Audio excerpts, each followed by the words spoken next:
우리 빌립보 지역 사역의 첫 전도의 열매 생각했습니다. 누구였죠? 자주 장사를 하는 루디아. 루디아. 한 주만 지나도 빨리빨리 잊어버리죠. 다 이해합니다. 저 나이가 들면서 훨씬 잘 이해할 수 있습니다. 예전에는 잘 이해를 못했는데 요즘은 책을 읽으면서 앞에 읽고 뒤에 읽다가 앞에 거 다 잊어버려요. 그 정도로 아주 망각력이 아주 뛰어나기 시작했습니다. 자, 빌립보 지역에서 전도의 첫 열매가 루디아와 그리고 그 가정들이라고 말씀을 드렸습니다. 이제 계속해서 빌립보 지역 사역을 하고 있는데요.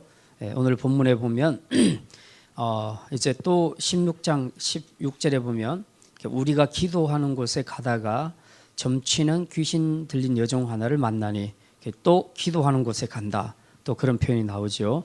우리 지난 시간에 13절에 보면 안식일에 우리가 기도할 곳이 있을까 하여, 그러니까 늘 지금 회당 비슷한 곳을 찾는 것이죠. 없으면 기도할 자리를 찾고 그곳에서 또 전도할 수 있는 기회를 만들지요. 그래서 사도 바울의 이 사역을 보게 되면 계속해서 모든 그 집중하는 것이 바로 이제 전도, 기도에 집중되어 있다 하는 것을 알 수 있습니다. 그래서 여기서도 기도하는 곳에 가다가 누구를 만났냐 하면 점치는 귀신 들린 여종 하나를 만났습니다. 근데 이 여종이 나중에 알고 보니까 주인들이 여럿이 있어요. 주인들이 여럿이 있어서 그 주인들에게 큰 이익을 주더라. 그렇죠. 이제 점을 보고 점을 맞추니까 이제 점값을 받는 거죠. 그렇게 해서 돈 벌어서 이제 주인에게 다 주는 거죠. 근데 보니까 여기 주인들이라고 복수로 썼네요. 보니까. 그러니까 이 사람의 주인은 한 사람이 있는 것이 아니고 여러 사람이 있다. 여러 사람이 이 여자를 지금 이용하고 있다 하는 것을 우리가 알 수 있습니다.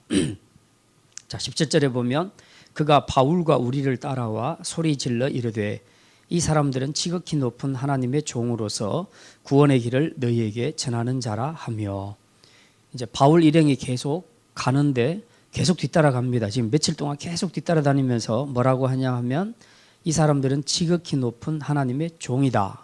그리고 구원의 길을 너희에게 전하는 자다. 그렇게 말합니다. 귀신은 원래 존재가 하나님 앞에 천사로 지음받은 존재죠.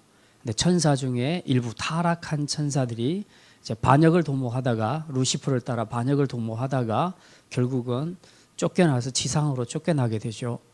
바로 이네들 타락한 천사를 우리는 사탄, 그리고 그 밑에 있는 수하에 있는 것들을 마귀라고 그렇게 얘기합니다. 그리고 마귀, 귀신들, 다 이제 등급을 나누면 그렇습니다. 맨 위에 사탄, 그 다음에 마귀, 귀신, 이제 이렇게 되어 있습니다.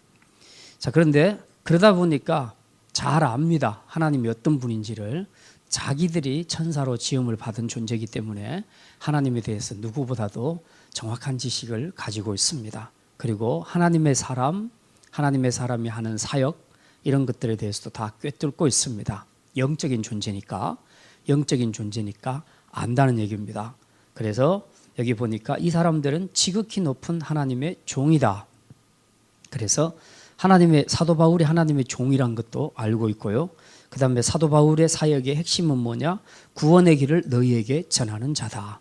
그래서 지금 사도 바울이 이 빌립보 지역에서 전도하러 다니는 이 모습을 보면서 바로 보는 순간에 이 귀신들이 다 알았다는 겁니다. 그래서 귀신이 들어간 여자가, 점 보는 여자가 계속해서 사도 바울을 따라다니면서 이 말을 계속 하는 거예요. 같은 말을 계속 반복을 하는 겁니다. 18절에 이같이 여러 날을 하는지라. 그랬더니 바울이 너무 괴로워서 돌이켜 그 귀신에게 말합니다. 예수 그리스도의 이름으로 내가 내게 명하노니 그에게서 나오라 하니 귀신이 즉시 나오니라. 그죠? 귀신이 영물이기는 하지만 그러나 사도 바울은 자신의 힘으로 귀신을 쫓아내는 게 아니죠. 오늘 여기 보니까 누구 이름으로 명합니까? 예수 그리스도의 이름으로. 그러니까 예수 그리스도의 이름, 그 이름 안에 있는 권세, 그 파워가 이 사단, 이 귀신들보다 훨씬 더 높다는 겁니다. 많다는 겁니다. 강하다는 겁니다. 그래서 그 이름으로 이제 외치니까, 명하니까 귀신들이 나오게 됐다는 거죠. 이제 이런 구절들이 우리가 가끔 우리를 헷갈리게 합니다. 그러면 나도 예수 그리스도 이름으로 귀신 들린 자를 만나서 이렇게 명하면 귀신이 나올 것인가? 나오겠습니까? 안 나옵니까? 확신합니까? 믿음이 안 나온다는 믿음이 확실히 있습니까? 나올지 안 나올지는 몰라요. 중요한 것은 사도 바울이 명했을 때는 나왔단 말입니다. 그럼 무슨 차이냐 하는 거죠.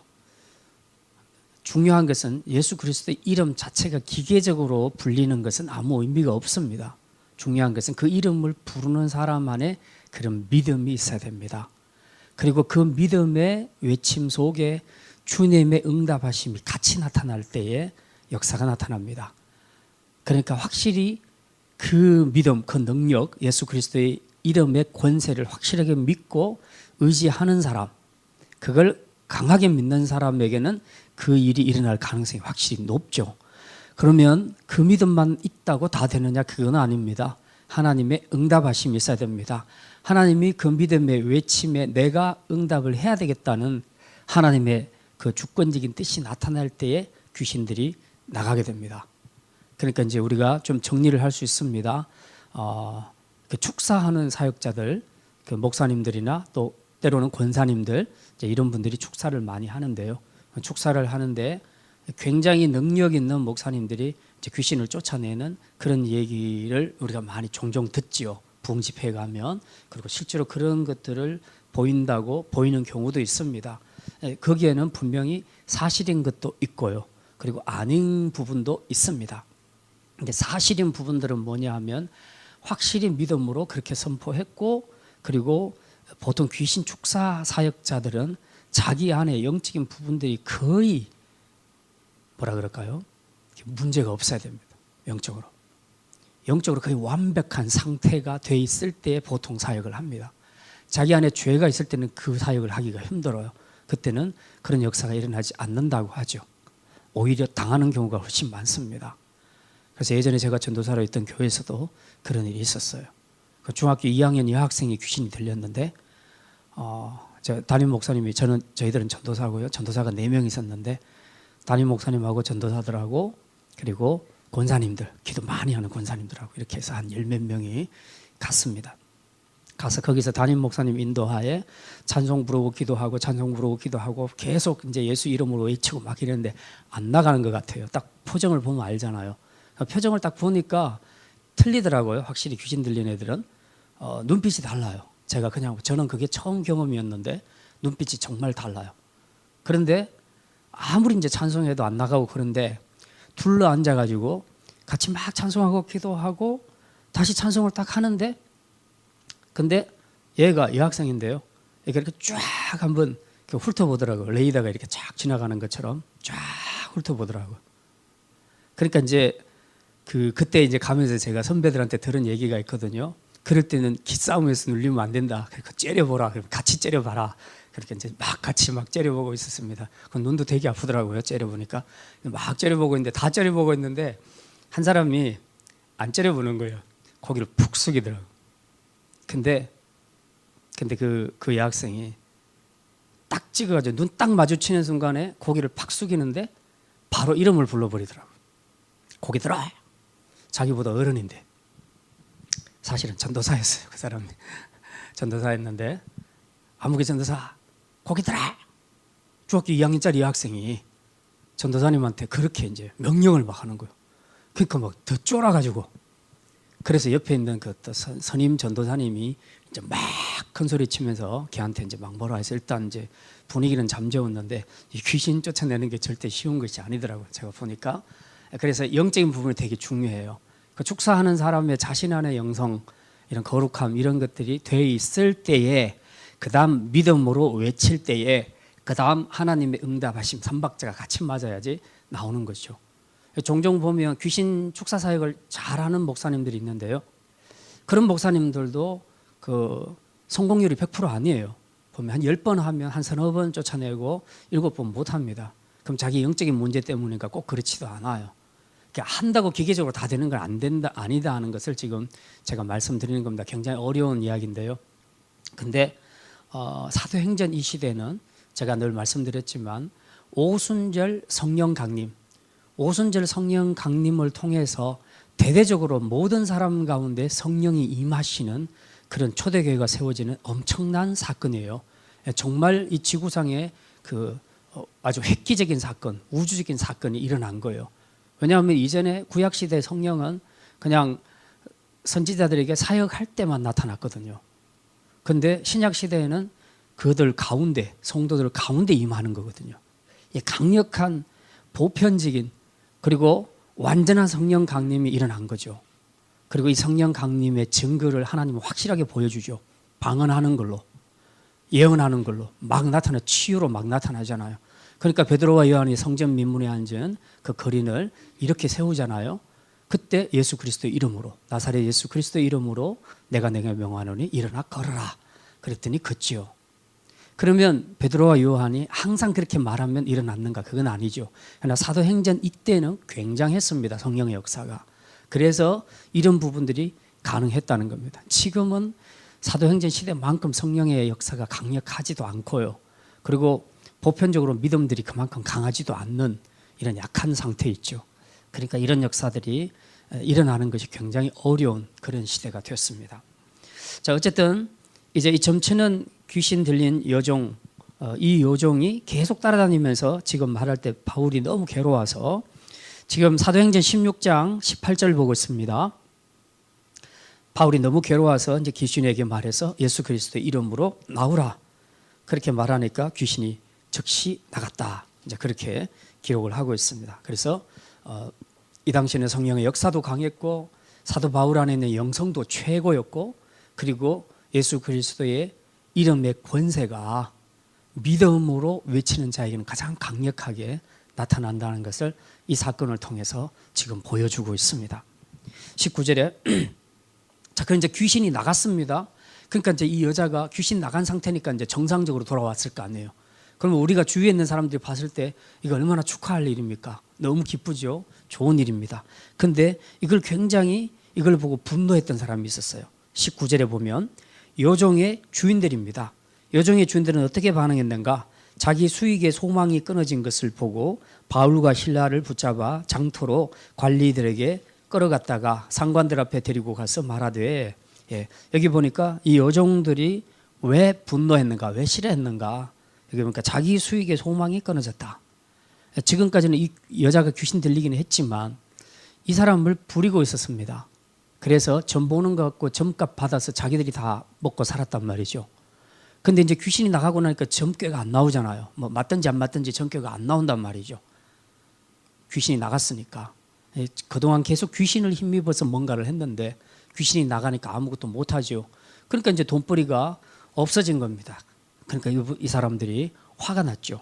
그래서 바울과 실라를 붙잡아서 관리들에게 데리고 가서 고발을 합니다. 어떤 내용으로 고발하냐면 20절에 이 사람이 유대인인데 우리 성을 심히 요란하게 하여 로마 사람인 우리가 받지도 못하고 행하지도 못할 풍속을 전한다 하거늘.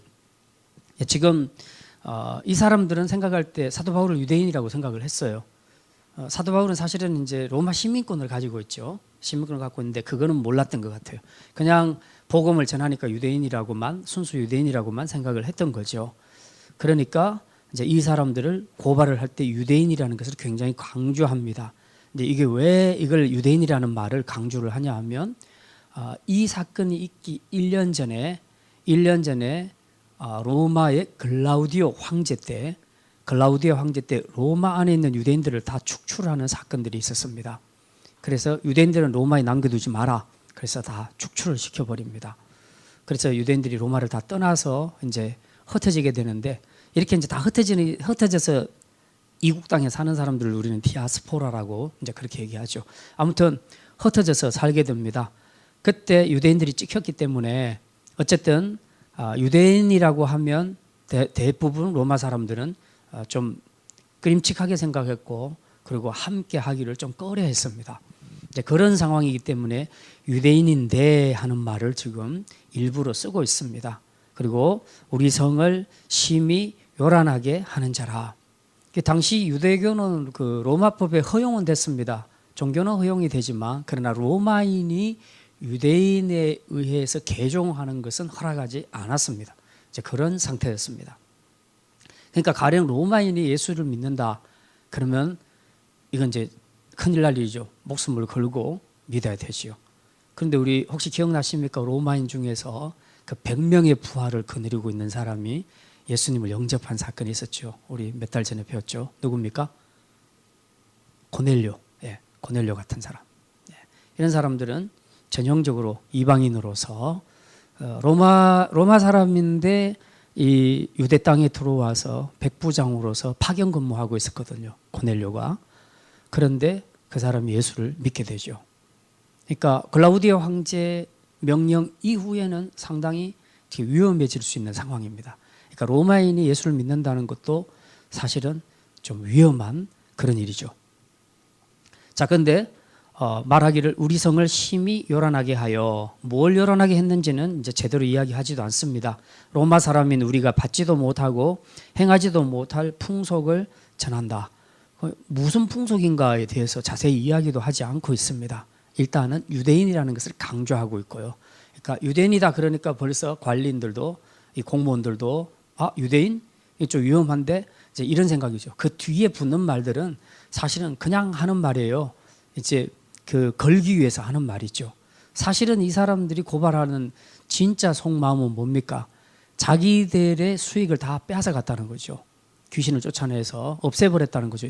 근데 이걸로 지금 고발을 할 수가 없으니까 유대인이라는 거, 그리고 우리 성을 요란하게 했다는 거, 지금 빌립보 이 성을 요란하게 했다는 거, 지금 그걸 이야기합니다. 글라우디오 황제의 그 명령에 편성해서 그 분위기를 타서 지금 대충 말해놓고 고발을 하는 겁니다. 그리고 그랬더니 무리가 일제히 일어나 고발하니 상관들이 옷을 찢어 벗기고 매로 치라 하여, 이제 고급 관리들이 공무원들이 이제 바울의 옷을 찢어 벗기고 매로 치라 했다. 23절에 많이 친 후에 옥에 가두고, 보통 보면 사도 바울이 자기가 자기를 회고할 때 그런 이야기를 합니다. 내가 뭐 돌에 맞기도 하고 옥에 갇히기도 하고 그리고 40에 하나 감 한 매를 맞기도 여러 번 맞기도 하고 했을 때에 그 40에 하나 감 한 매, 그러니까 이제 막 이렇게 옛날에 그 뭐죠, 우리 조선 시대도 때리는 거 있잖아요. 예, 권장 때리는 거. 예, 권장 때릴 때 숫자를 세다 보면요, 너무 숫자가 길어지게 되면 나중에 막 헷갈릴 수가 있어요. 그래서 40이면 40대를 치면 안 되고 39대를 치도록 했습니다. 유대에서는. 그래서 하나를 감해 주는 거죠. 혹시 실수할 수 있으니까 부를 때, 카운트할 때 실수할 수 있으니까 하나를 감해 놓는 겁니다. 그렇게 해서 때리는 건데 유대인들은 그렇게 39대를 때렸는데 이방인 로마법에서는 그런 거 없어요. 40에 하나 감 한 매 이런 거 없고 그냥 되는 대로 때립니다. 때리고 싶은 사람 마음대로 때리는 거죠. 그래서 높은 사람이 그냥 때려라 해놓고 계속 때리다가 저쯤에서 멈춰라 그러면 멈추는 거예요. 그러니까 유대인들이 권장 맞는 것이 훨씬 더 어떻게 보면 좀 마음이 편하죠. 일단 숫자만 채우면 끝나니까. 근데 로마는 그게 아니에요. 맞다가 죽을 수도 있는 거죠. 아무튼 여기 23절에 보니까 많이 친 후에 많이 쳤다. 이제 그 얘기죠. 이게 원래 그 로마인들에게는 이렇게 할 수 없는 거예요. 로마 시민권을 갖고 있는 사람한테는 죄도 묻지도 않고 재판도 합법적인 재판을 거치지도 않고 더더군다나 옷을 찢어 벗기고 매로 치는 이런 경우는 없습니다. 그 유대인들도 사실은 옷을 입힌 상태에서 때리거든요. 근데 여기는 벗긴 상태에서 때렸다는 거죠. 그러니까 지금 아마 로마 시민권을 가지고 있다는 것을 몰랐다고 봐야 되는 겁니다. 어쨌든 지금 문제는 뭐 기든 아니든 간에 정당한 그 재판 절차를 거쳐서 해야 되는데 그런 거 없이 그냥 바로 막 했단 말이죠. 이게 나중에 문제가 됩니다. 자, 어쨌든 23절에 많이 쳤다. 숫자를 얘기하고 있지 않아요. 많이 쳤습니다. 그러니까 굉장히 많이 아팠을 겁니다. 옥에 가두고 간수에게 명하여 든든히 지키라 하니, 그 당시에 간수들은 이 옥에 있는 죄수들을 지켜야 될 의무가 있는 것은 당연한데 만약의 경우에 죄수가 탈옥을 하거나 이런 문제가 생기면 그 죄수가 받은 형을 자기가 그대로 받아야 됩니다. 그러니까 간수들은 굉장히 긴장을 하게 되죠. 자, 여기 보면 간수에게 명하여 든든히 지키라 하니 24절, 그가 이러한 명령을 받아 그들을 깊은 옥에 가두고 그 발을 착고에 든든히 채웠더라. 깊은 옥. 로마에서는 세 종류의 옥이 있는데요. 하나는 일상적으로 바깥이 다 보입니다. 햇빛도 보이고 숨도 쉬고 다 할 수 있는 그런 옥, 오픈되어 있는 옥입니다. 창살만 있고 그런 옥이 있고, 하나는 이제 아무것도 안 보이는 실내, 우리가 말하는 그런 실내, 지금 우리나라에 있는 이제 그런 감옥들이고요. 그리고 제일 심각한 것이 지하 감옥입니다. 지하로 내려가서 깜깜한데 빛도 안 들어오는데 그런데 감옥에 갇히는 건데요. 여기 24절에 깊은 옥이라는 것은 지하 감옥을 이야기합니다. 그러니까 매도 맞았죠. 아프고 힘들죠. 그런데 깜깜한 곳에 들어가서 아무것도 안 보이죠. 그러니까 심리적으로 굉장히 불안할 수 있겠죠. 지금 그런 상태입니다. 그리고 그 발을 착고에 든든히 채웠더라. 착고 아시죠? 그 춘향이와 이도령과 춘향이, 그게 보면 그 하옥, 그 춘향이가 그 수청을 거부하다가 옥에 갇힐 때에 그때 그 착고, 그 나무에 구멍을 뚫어서 어떤 것은 목에다가 끼우고 어떤 것은 두 손, 그리고 어떤 것은 두 발, 이렇게 해서 구멍을 한 5개 정도 해서 거기 고정시켜 놓는 겁니다. 그러니까 그냥 쇠사슬에 묶어 놓으면 어느 정도 움직일 수가 있는데 착고에 채워놓게 되면 움직이지를 못하잖아요. 그대로 그냥 가만히 있어야 되잖아요. 근데 이 간격을 굉장히 멀리 벌려놓는다는 겁니다. 그냥 우리가 일반적으로 자세히 앉을 수 있는 그 편하게 앉을 수 있는 자세에서 착고를 채우는 것이 아니라 팔도 벌리고 다리도 쫙 벌린 상태에서 착고를 채우게 되면 굉장히 아플 거 아니에요. 그 자세를 계속 유지하려면 굉장히 힘들죠. 고통스럽죠. 지금 사도 바울과 실라는 지금 이런 상태에 있다는 겁니다. 25절 마지막, 한밤중에 바울과 실라가 기도하고 하나님을 찬송하며 죄수들이 듣더라. 이런 상황에서도 바울과 실라가 하나님께 기도하고 찬송을 했다. 그렇게 기록을 하고 있습니다. 자, 이제 오늘 말씀 우리 간단히 좀 정리를 해보겠습니다.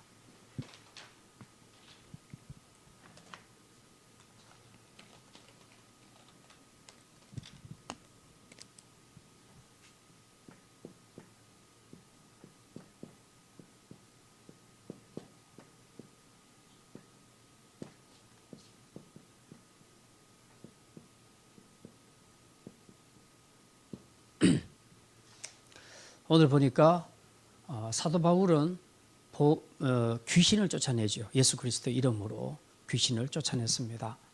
그동안 이 점치는 여종이 이 귀신에 의해서 몇 년간 이렇게 살았는지는 몰라요. 기록을 안 하고 있으니까. 언제 귀신이 들어왔는지는 모르겠지만 이제 굉장히 고통스러운 상태에 지금까지 살아가고 있습니다. 그리고 자기 주인들도 여러 명인 걸 보니까 그 동네에서 아마도 학대를 받는 그런 사람이었던 것 같아요. 여러 사람들에 의해서 이용을 당하고 있죠. 그런데 이런 그 매임에서 귀신, 영적으로는 귀신에게 매이고, 그리고 인간적으로는 주인들에 의해서 매여 있는 그런 고통스러운 삶을 살고 있죠. 그런데 이걸 아무도 해결을 해주지 못했다는 겁니다. 그 주위에 있는 사람, 아마도 의원들도 와서 고쳐봤을 것이고 별별 사람들이 와서 다 해봤을 겁니다. 그런데 안 되더라는 거죠. 근데 사도 바울이 나타나서 예수 그리스도의 이름으로 명하니까 귀신들이 떠나갔다는 겁니다. 귀신들이 떠나갔다. 이게 바로 복음의 능력이다. 예수 그리스도의 이름 속에 담겨있는 그 권세, 그 파워가, 영적인 파워가 얼마나 센지 그 누구도 쫓아내지 못했던 귀신을 쫓아내게 됐다는 겁니다. 이게 바로 복음의 능력인데 빌립보 사역에서 이 복음의 능력이 귀신을 쫓아내는 것으로 나타났다는 거죠. 그래서 여기서 다시 한번 이 복음의 능력이 드러나는 것을 우리가 알 수 있습니다. 자, 지난주에 우리가 빌립보 성 안에 들어갔을 때 첫 번째 전도의 열매가 루디아라 그랬습니다. 루디아와 그의 가족이죠. 루디아와 그의 가족. 이 가족들이 구원을 받게 된 것은 우리가 쭉 봤더니 그냥 특별한 사건은 없었어요. 가서 이 여자들이 모여있는 곳에 가서 그냥 이야기하다가 복음을 전했어요. 그랬더니 이들이 마음을 열고 이제 예수님을 영접하게 된 겁니다. 그러니까 루디아와 그의 가족들이 구원받는 것은 그 과정을 보게 되면 굉장히 순탄합니다. 예. 굉장히 순탄하죠. 별 어려움이 없이 예수님을 받아들였습니다. 자, 근데 오늘 이 여종이 귀신이 들려 있었는데 귀신이 쫓겨나가는 이 사건을 통해서 사도 바울과 실라가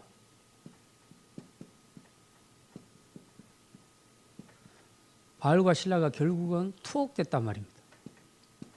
감옥에 갇히게 됐다는 거죠. 사실 이거 귀신이 쫓겨나가는 것은 굉장한 기적이거든요. 만약에 우리 교회에 누군가가 귀신이 들렸는데 그건 누가 해도 안 됐는데 어떤 사람이 고쳤다. 그럼 이거 하나님이 고쳐주신 거다. 그러면 그걸 보고서도 예수 믿을 사람이 생길 거란 말이죠. 분명히. 기적이니까. 아무도 할 수 없는 그 기적을 이루었으니까. 근데 이 동네 사람들이나 더더군다나 이 종의 주인들 입장에서 그걸 봤으면 그들이 당연히 믿음을 가지는 것이 맞지 않겠습니까? 일반적으로 우리가 생각할 때. 그죠? 귀신을 쫓아냈는데, 와, 저 힘이 어디서 나왔을까? 아, 제가 믿고 있는 예수 그리스도 이름으로 하니까 그렇게 되는구나. 그럼 나도 예수를 믿어야지 하는 생각이 일반적으로 들 거란 말이죠. 보통 사람들한테는. 그런데 그런 반응이 나타나는 것이 아니라 오히려 이 복음을 전한 자, 기적을 행한 사람을 감옥에 집어넣어 버렸다는 겁니다.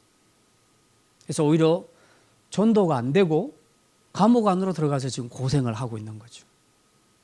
이 전도의 과정이라는 것이요, 항상 순탄한 것은 아니다. 항상 순탄한 것은 아니다.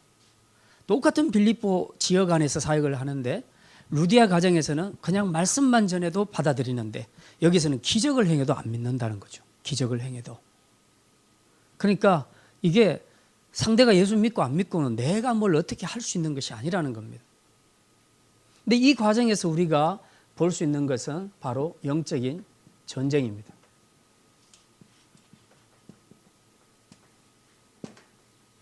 지금 그동안 귀신은 이 여종의 몸 안에 있었습니다. 이 여종의 인격 안에 있었죠. 그래서 계속 그걸 지배하고 있었습니다. 그래서 자기가 장악을 했다고 생각했는데 그리고 아무도 자기를 쫓아내지 못했습니다. 그런데 어느 날 사도 바울이라는 사람이 이 빌립보 지역에 오더니 예수님의 이름으로 말하니까 귀신들이 쫓겨나가게 됐습니다. 귀신들이 예수님의 이름 앞에서는 힘을 쓸 수가 없었던 거죠. 그래서 쫓겨나가게 된 거죠. 그래서 1차는 귀신이 진 거죠. 사도 바울과 그 복음이 승리를 하게 된 겁니다. 근데 그것으로 끝나고 예수님을 믿었으면 좋았을 건데 그게 아니고 오히려 역공격이 들어오게 되죠. 그래서 이 귀신 들린 여종을 종을 통해서 수익을 내던 그 주인들이 이들을 고발을 하지요. 예. 고발을 하게 됩니다. 그래서 결국은 투옥하게 되지 않습니까? 사단은 절대로 양보하는 법이 없습니다. 이쪽에서 쫓겨나가면 다른 쪽으로 또 공격을 해서 들어옵니다. 그러니까 누구를 통해서든지 간에 사단은 계속해서 공격을 하는 거죠. 그래서 이런 영적인 전쟁은 끊일 날이 없다. 선교는 그야말로 영적인 전쟁입니다. 그래서 한 영혼을 믿게 하는데 이게 얼마나 많은 영적인 육적인 에너지와 물질과 이런 것들이 들어가는지 모릅니다. 우리는 직접 나가는 선교사로서 선교를 하지 않으니까 선교의 상황들을 사실을 잘 모릅니다. 그래서 한 번씩 선교지를 갔다 와보는 것도 굉장히 중요해요. 사실 우리가 안 가본 상태에서 그냥 막 탄자니아를 위해서 기도하는 것보다 한번 가서 보면 그 다음에 그 머릿속에 다 그려져요. 기도할 때 내용이 머릿속에 다 그려지니까 기도가 굉장히 구체적으로 오고요. 그리고 굉장히 확실한 기도를 할 수 있습니다. 그런데 우리는 어디도 가본 적이 없으니까 선교사님들을 위해서 기도할 때도 다 추상적입니다. 그냥 추상적으로 기도할 수밖에 없어요. 그건 어쩔 수가 없어요.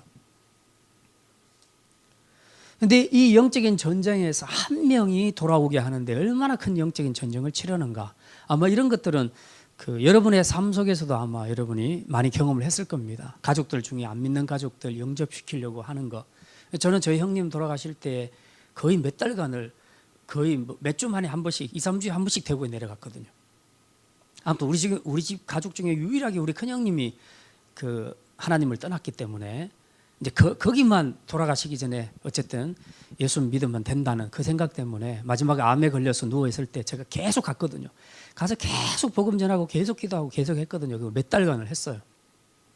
근데 하면서 그 생각이 들더라고요. 야, 이거 정말 기약이 되지 않는 건데 정말 하나님이 해 주실 거야라는 믿음을 가지고 그렇게 기도는 하고 여기서 대구까지 계속 왔다 갔다 했지만 혼자 운전하니까 막 졸음도 오고 막 힘들 때가 너무 많아요. 그래서 야, 이 한 영혼을 주님 앞에서 구원받게 한다는 게 이게 얼마나 힘든 일인가 하는 것들을 이제 저는 그런 것들을 좀 많이 느꼈는데요. 진짜 영적인 전투예요. 집안에서 한 사람 믿게 하는데 얼마나 힘든 일인지. 근데 선교 현장에서는 더더욱이 사단이 가만히 있지 않거든요. 계속해서 그 못 믿게 하려고 이런저런 공격을 다 하거든요. 더더군다나 이 복음을 전하는 자들을 직접 건드리잖아요. 보면.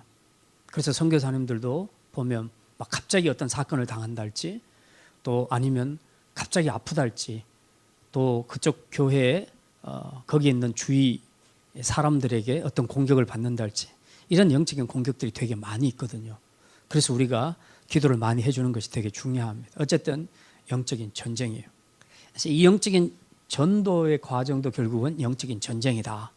그래서 한 영혼을 구원시키는 것이 얼마나 힘든 일인가라는 것을 우리가 생각하면서 그 전도에 임해야 합니다. 그냥 몇 번 전했는데 안 믿는다 그러면 이제 더 이상 못하겠다.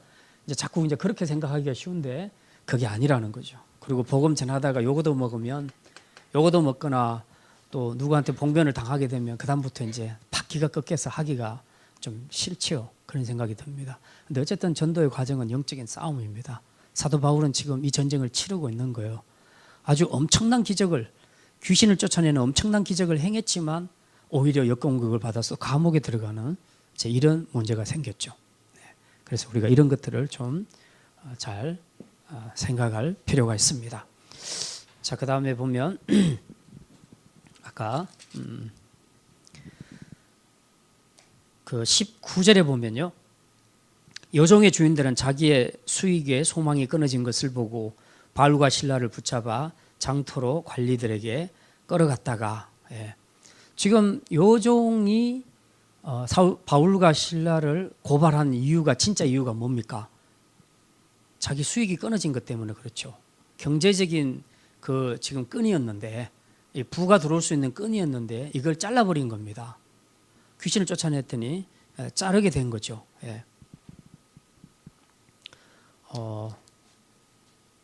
사람을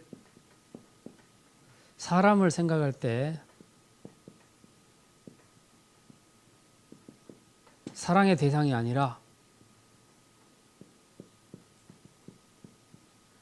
이용의 대상으로 생각을 한다는 거죠. 사실 정상적인 사람이라면 이 사람이 귀신이 들려가지고 지금 그렇게 힘들게 고통스럽게 살아가고 있는데 그 사람에서 귀신이 나갔다 그러면 축하해주고 도와주고 그래야 될 거 아니에요. 기뻐해야 될 거 아니에요. 근데 화를 낸단 말입니다. 화가 났단 말입니다. 귀신이 쫓겨나간 그걸 보고 오히려 화가 났다. 왜 그랬나? 이 사람이 어떻게 되는 것은 개의치 않아요. 신경 안 쓰는 겁니다. 지금 내 밥줄이 끊어졌다는 거죠. 내 밥줄이 끊어졌다. 이게 이 사람한테는 더 중요했다는 겁니다. 그러니까 우리가 가끔씩 이제 뉴스 같은 데도 보면요. 그런 것들이 많습니다. 이거 보험금을 타기 위해서 스스로 어떤 사람들은 자기를 자해하는 사람도 있고요. 그리고 심지어는 자기 가족을 죽이는 사람들도 있습니다. 그 뉴스에 그런 것들을 보잖아요. 진짜 무서운 일이죠. 이런 일들이 많이 일어나는데 왜 그러는가? 그 사람들을 생각할 때 사람을 사랑의 대상으로 생각해야 되는데 그거보다는 그 사람을 이용해서 내가 얼마나 돈을 벌 수 있을까? 얼마나 지금 목돈을 챙길 수 있을까? 지금 그걸 먼저 생각을 한다는 거죠. 그러니까 결국은 돈이 우선이었다. 이런 사람들한테는 돈이 우선이었다. 그렇게 생각을 하는 겁니다. 제가 아는 어떤 사람 중에 이런 사람이 있습니다. 초등학교 남자인데요. 지적 장애인이에요. 그런데 걔가 상태가 다른 애들보다 지적 장애인들보다는 상태가 아주 좋은 애예요. 걔가 상태가 아주 좋아요. 그러니까 컴퓨터를 주면 게임도 하고 직접 들어가서 다 하고 영어도 하고 그런 걸 다 해요. 오히려 어른들은 컴퓨터 잘 못하잖아요. 그런 사람들보다 훨씬 더 잘해요. 게임도 잘하고 기가 막히게 잘합니다. 근데 지적장애인 등급을 받아서 어느 정도 몇 급인지 잘 모르겠어요. 좀 심각한 등급을 받았어요. 그래서 지금은 국가에서 정부에서 보조가 나와서 집까지 줬어요. 그 집에 집까지 주고 이제 엄마하고 아들하고 이렇게 둘이 사는데 집까지 주고 한 달에 나오는 돈이 제가 알기로 한 100만 원 정도는 나오는 것 같아요. 근데 이제 이걸 가르쳐 본 얘를 데리고 다니면서 이제 가르쳐 본 선생님이 보니까 생각보다 똑똑한 거예요, 얘가. 그러니까 어릴 적부터 좀만 더 교육을 시켜주면 얘를 업시킬 수 있겠다는 거죠. 그래서 좀만 더 신경을 써주면 얘가 지능도 더 좋아지고 지금도 거의 뭐 웬만한 의사소통은 다 되니까 그러면 충분히 개발을 시켜서 정상인에 가깝게 생활을 할 수 있는데 부모가 절대로 그걸 안 한다는 겁니다. 왜 안 하는지 이해가 되시죠? 그 부모는 이제 자기가 나가서 뭐 돈을 벌고 막 이러기가 싫은 거죠. 그러니까 애를 통해서 고정적으로 나라에서 100만 원이 나오니까 그거 받고 살겠다는 거죠. 집도 주고 그러니까. 우리가 생각할 때는 참 안타까운 거죠. 걔를 부모가 세상을 떠났을 때 얘가 혼자 살아가려면 정상인에 가까워야 될 거 아닙니까? 그렇게 하려면 어릴 때 교육이 굉장히 중요하거든요. 걔 가만히 놔뒀는데도 굉장히 많이 성장했거든요. 걔가 지적으로 많이 성장했는데 실제로 제대로 교육을 시켰다면 거의 정상인에 가까운 애가 될 수 있는 애인데 그걸 안 하는 거예요. 부모가. 그 돈 받으려고. 이게 정말 이해가 안 되는 거죠. 야, 어떻게 자기 애를 이용해서 그렇게 쉽게 돈 벌 생각만 하고 있을까? 자기가 평생 그 아들하고 같이 살 것도 아니고 살아줄 수 있는 것도 아닌데 자기가 세상을 떠나면 이 애는 어떻게 하라고? 그래서 좀 더 정상적으로 만들어 놓으면 혼자서 살 수 있을 거 아니에요. 참 사람들이 생각하는 게 참 이상한 거죠. 보면. 왜 사람을 생각할 때 사랑의 대상으로 생각하지 않고 이용의 대상으로 생각하냐. 왜 사람을 갖고 자꾸 돈 벌 생각을 하냐 이거죠. 무엇이 더 중요한가. 이런 것들이 제대로 돼 있지 않는 겁니다. 뭐 부모 자식 간에도 지금 이런 식으로 아이들 교육 안 시켜서 계속 그 상태로 지적인 장애 상태로 머물게 해놓고 평생을 그렇게 돈 받고 살려고 생각하는데 남인데 오늘 본문에 보니까 종이잖아요. 그러니까 더더욱이 그런 마음이 들지 않겠어요? 네가 귀신 들리든 말든 네가 고생하든지 말든지 나 너 통해서 돈만 벌면 돼. 너 돈 벌어줘야 돼. 그래서 그것 때문에 먹이고 입히고 하는 거죠. 그러니까 인간을 어떻게 생각하냐는 거죠. 사랑의 대상이 아니라 이용의 대상으로 생각을 하고 있다는 겁니다. 이게 참 무서운 일이고요.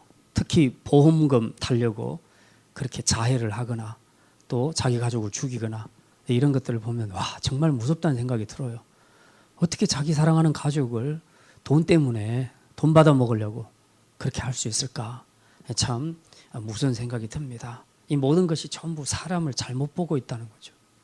사랑의 대상이 우리가 사랑해야 될 가족이고 사랑해야 될 대상인데 자꾸 이용해 먹으려고 하는 이제 그런 참 심각한 죄들이 오늘 우리의 삶 속에서 많이 나타나는 것을 우리가 보게 됩니다.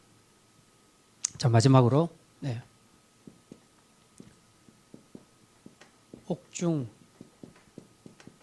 찬양과 기도.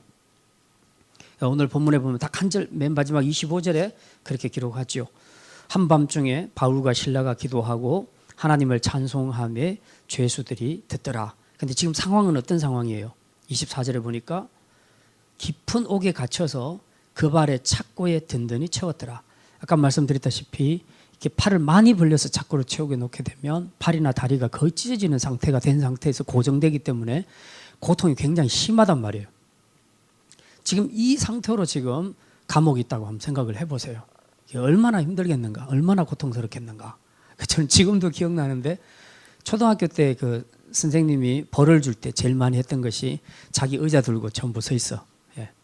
그것도 막 책상 위에 올라가서 꿇어 앉아서 의자 들고 서 있는 거. 그 조그만 애들이 무슨 힘이 있다고 그 자기 의자까지 들고 서 있으라고 앉으라고 있으라고 하는지. 막 단체 기합 받을 때는요 그렇게 하면요 여기저기서 막 끙끙 소리 나고 막 툭툭 떨어지는 소리 나고 막 그러거든요. 근데 정말 힘들더라고요. 예. 제가 팔이 힘이 없어서 그런지 아무튼 되게 힘들더라고요. 근데 이 착고에 끼어가지고 이렇게 오랫동안 계속 있는다고 생각을 해보세요. 여러분 그 상태에서 찬송하고 기도할 수 있겠어요? 기도는 할 수 있겠다. 살려주세요 하고, 그죠? 그런 기도는 할 수 있겠네요. 근데 찬송은 좀 어렵지 않겠어요? 그죠? 저만 믿음이 없습니까? 참으로 쉽지 않을 것 같아요. 감옥 안에서 이렇게 고통당하면서 그 하나님을 찬송할 수 있을까? 네.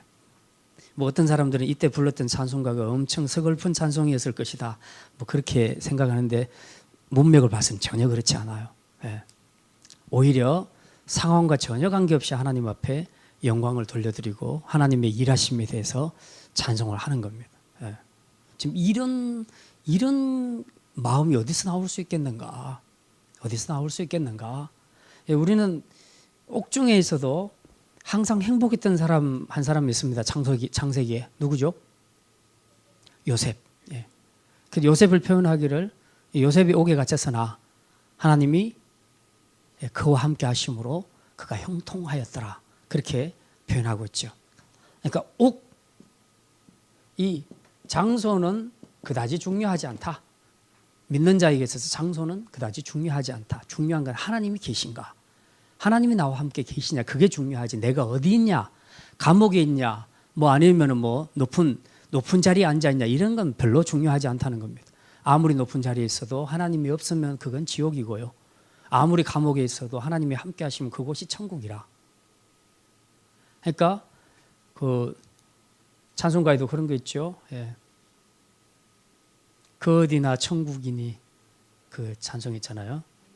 예. 예. 내용은 엄청 해보. 참 생각이 잘 안 났는데. 예. 그 어디나 천국이니 그 어디 있든지 빈들이나 사막이나 어디 있든지 간에 주님이 나와 함께 하시면 그곳이 바로 천국이다. 그거죠. 오늘 바울과 실라가 하나님 앞에서 찬송하고 기도할 수 있었던 그것이 뭐냐? 바로 하나님이 함께 하셨기 때문이다. 하나님이 이 옥중에 그들과 함께 하셨기 때문이다. 지금의 상태는 착고에 딱 그 매여 있어서 꼼짝할 수 없는 그야말로 이 사람들이야말로 지금 메인 몸이죠. 메인 몸입니다. 그러나 그들의 영혼은 진정한 자유자였다. 몸은 매였는데 그런데 그들은 하나님 앞에 찬송하고 기도하는 진정한 자유자였다 하는 것을 확실히 보여주고 있죠. 우리가 그 몸은 매여 있어도 진정한 자유자가 있는가 하면 옥 안에 있어도 자유자가 있는가 하면 옥 밖에 있어도 메인 종들이 있습니다. 지금 옥 밖에 있는 이 점치는 자의 주인 같은 경우는 밖에서 자유자죠. 몸은 자유자입니다. 근데 그들의 영혼은 매여 있습니다. 뭐에? 물질에 매여 있어요. 물질이라는 이 사단의 우상에 매여 있는 겁니다. 뭐 이런 것들만 있겠어요? 사실 지금 뭐 최순실 사건으로 복잡한데요. 그 이미 옥에 들어간 사람도 있고 앞으로 옥에 들어갈 것이 확정될 사람도 있고 나올 사람도 있고 또 바깥에서 좋아할 사람도 있고 또 굉장히 지금 긴장하고 두려워할 사람들도 있겠지만 그게 뭐가 중요하냐? 그게 뭐가 중요하냐? 진짜 중요한 것은 그들의 영혼이 그 하나님 안에 있지 않으면 그들은 모두가 다 메인 몸이라 어떤 사람들은 권력에 어떤 사람은 물질에 어떤 사람은 명예에 다 이런 것들에 매여 있습니다. 이 사람들이 지금 사건에 연루된 사람들은 전부 매인 사람들이에요. 매여서 사건이 터진 것 뿐이에요. 그냥 다른 사람들은 안 들켰지만 매여 있는 사람들이 많다고요. 그게 어쩌면 우리 자신일 수도 있어요. 우리 자신도 뭔가에 매여 있을 수가 있습니다. 그게 어떤 사람은 돈, 어떤 사람은 권력, 뭐 어떤 사람은 성, 뭐 어떤 여러 가지가 있을 수 있습니다. 우리는 다만 안 들켰을 뿐이지. 그래서 안 메인 자유자인 것처럼 보이지만 사실은 메인 종일 수도 있다는 겁니다. 옥 밖에 있냐 하는 것이 중요한 것이 아니라는 거죠. 우리가 옥 안에 있어도 그리스도 안에서 진정한 자유를 누리는 사람이 되어야 된다. 하나님 안에서 진정한 자유자로 사는 것, 이게 진짜 자유자가 아니냐. 그러니 옥 안에서 사도 바울과 실라가 찬양하고 기도했다는 것은 완벽한 그리스도 안에서 자유자임을 선포하고 있는 거예요. 이게 그래, 너희들 나 묶어봐라. 내 영혼을 묶을 수 있겠는가. 내 영혼 그리스도 안에서 자유롭다. 그래서 나는 이 자리에 보내주신 하나님을 지금도 찬양한다. 하나님 앞에 감사기도 한다. 그리고 하나님은 당신의 기뻐하신 뜻대로 나를 사용하실 것이다. 나 그건 믿음으로 받아들인다. 생각해 보니까 하나님 하신 일이 너무 위대하다. 내가 이전에 예수 믿는 사람을 잡아 죽이는 그 역할을 했는데 이제 담메색 도상에서 예수님을 만남으로 인하여 이제는 나를 진짜 그리스도 안에서 하나님의 존귀한 자로 삼아 주셨으니 이거 얼마나 감사한 일인가. 사도 바울은 생각만 해도요, 과거에 진짜 자기가 자유자라고 생각했던 시절에는 메인 몸이었고 율법에, 그리고 이제는 남들이 볼 때는 감옥 안에 있는 그런 메인 몸이지만 사실은 그리스도 안에서 너무나 자유로운 영혼이었다. 너무나 자유로운 사람이었다. 이것을 지금 보여주고 있는 것이죠. 그래서 우리가 앞으로 신앙생활을 하면서 정말 하나님 앞에서 우리가 돌아보고 또 반성해야 될 것들이 많지만 저는 오늘 이 세 번째 것에 대해서 우리가 조금 더 우리 자신을 한번 돌아봤으면 좋겠습니다. 나는 지금 그리스도 안에서 완전한 자유를 누리고 있는가? 그리스도 안에서 내가 몸이 어떻게 되든 어느 장소에서 매여 있든 간에 내 영혼은 자유한가? 진리 안에서 이 자유를 누리고 마음껏 주님을 찬양하고 경배하고 상황과 관계없이 복음을 선포하는 자로 살아가고 있는가? 우리가 이런 것들을 돌아봤으면 좋겠습니다.